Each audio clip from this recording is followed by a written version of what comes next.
ಸ್ವಾಮಿ celebration ವೇಳೆ ಕಾಲ್ತುಳಿತ ಪ್ರಕರಣಕ್ಕೆ ಸಂಬಂಧಪಟ್ಟ ಹಾಗೆ 1 ವಾರ ಬಿಟ್ಟು ಕಾರ್ಯಕ್ರಮ ಮಾಡಿದ್ರೆ ಏನಾಗ್ತಾ ಇತ್ತು? ಮುಗ್ಧರನ್ನ ಸಾಯಿಸಿ ಶಾಪಗ್ರಸ್ತ ಸರ್ಕಾರವಾಗಿದೆ ಅಂತ ಹೇಳಿ ಆಕ್ರೋಶವನ್ನ ವ್ಯಕ್ತಪಡಿಸಲಾಗಿದೆ. ರಾಜ್ಯ ಸರ್ಕಾರ ಇಂತಹ ಕೆಲಸ ಮಾಡಿ ಪಾಪಕ್ಕೆ ಗುರಿಯಾಗಿದೆ ಅಂತ ಹೇಳಿ ಕೇಂದ್ರ ಸಚಿವ ವಿ ಸೋಮಣ್ಣ ಆಕ್ರೋಶ ವ್ಯಕ್ತಪಡಿಸಿದ್ದಾರೆ. ಸಿಎಂ ಡಿಸಿಎಂ ವಿರುದ್ಧ ಕಿಡಿಕಾರಿದ್ದಾರೆ. ಮರ್ಯಾದೆ ಇದ್ರೆ ಇದರ ಹೊಣೆ ಹೊರಬೇಕು. ಇಂತಹ ಘಟನೆ ಮಾಡಿ ಇತಿಹಾಸದಲ್ಲಿ ನೀವು ಉಳ್ಕೊಂಡ್ಬಿಟ್ರಿ. ಸಿಎಂ ಸಿದ್ದರಾಮಯ್ಯ ಹಾಗೆ ಡಿಸಿಎಂ ಡಿಕೆ ಶಿವಕುಮಾರ್ ರಾಜೀನಾಮೆಯನ್ನ ಕೊಡಬೇಕಾಗಿತ್ತು ಅಂತ ಹೇಳಿ ವೈ ಸೋಮಣ್ಣ ಆಗ್ರಹಿಸಿದ್ದಾರೆ.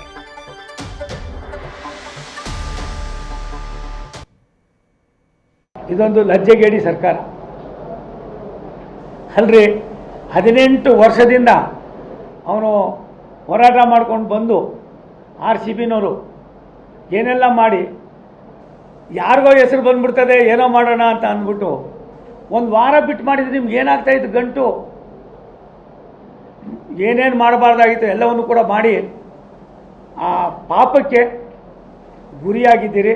ನನಗೆ ಭಾರಿ ನೋವಾಗಿದ್ದು ಪೊಲೀಸ್ ಕಮಿಷನರು ಒಬ್ಬ ದಕ್ಷ ಪ್ರಾಮಾಣಿಕ ಅಧಿಕಾರಿ, ಯಾರು ಹೇಳಿದ್ರು ಕೇಳಲಿಲ್ಲ.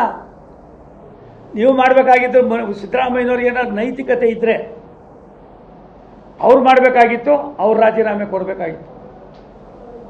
ಅದನ್ನು ಬಿಟ್ಟು ಯಾರು ನಿಮಗೆ ಕಿವಿ ಕಚ್ಚಿದ್ರು ಇಲ್ಲ ಇಲ್ಲ ಇವತ್ತೇ ಮಾಡಿ, ನಾನೇನೇ ಮಾಡಿ, ಎಲ್ಲೋ ಕಡೆ ಮಾಡಲಿ, ಇದೆಲ್ಲ ಮಾಡಿದ್ದೀರಲ್ಲ, ಇದಕ್ಕಿನ್ನ ನಿಮ್ಮ ಅನುಭವ ಎಲ್ಲೋಯ್ತು? ನಿಮ್ಮ ಚಿಂತನೆ ಏನಾಯಿತು? ರಾಜ್ಯದ ಬಗ್ಗೆ ನಿಮ್ಗಿದ್ದಂಥ ಕನ್ಸರ್ನ್ ಏನಾಯಿತು? ಮುಗ್ಧರನ್ನು ಈ ದೇಶಕ್ಕೆ ಎಲ್ಲೋ ಒಂದು ಕಡೆ ಕರ್ನಾಟಕವು ಕೂಡ ಒಂದು ಅವಿಭಾಜ್ಯ ಅಂಗ ಅನ್ನೋದನ್ನು ತೋರಿಸುವಾಗ ಏನು ಆನಂದದಿಂದ ಬಂದಂಥ ಕುಟುಂಬಗಳಿಗೆ ಶಾಪಗ್ರಸ್ತವಾದಂಥ ಈ ಸರ್ಕಾರ ನಿಜವಾಗ್ಲೂ ಕೂಡ ಅವ್ರಿಗೇನಾದರೂ ಅಲ್ಪ ಸ್ವಲ್ಪ ಇದ್ದಿದ್ರು ಕೂಡ ಇದರ ಹೊಣೆಗೇಡಿತನ ಯಾರು ಅನ್ನೋದಕ್ಕಿಂತ ಹೆಚ್ಚಾಗಿ ನೀವು ನ್ಯೂಸ್ ಫಸ್ಟ್ ನಿರ್ಭೀತಿಯಿಂದ ನಿಮ್ಮ ಪರವಾಗಿ.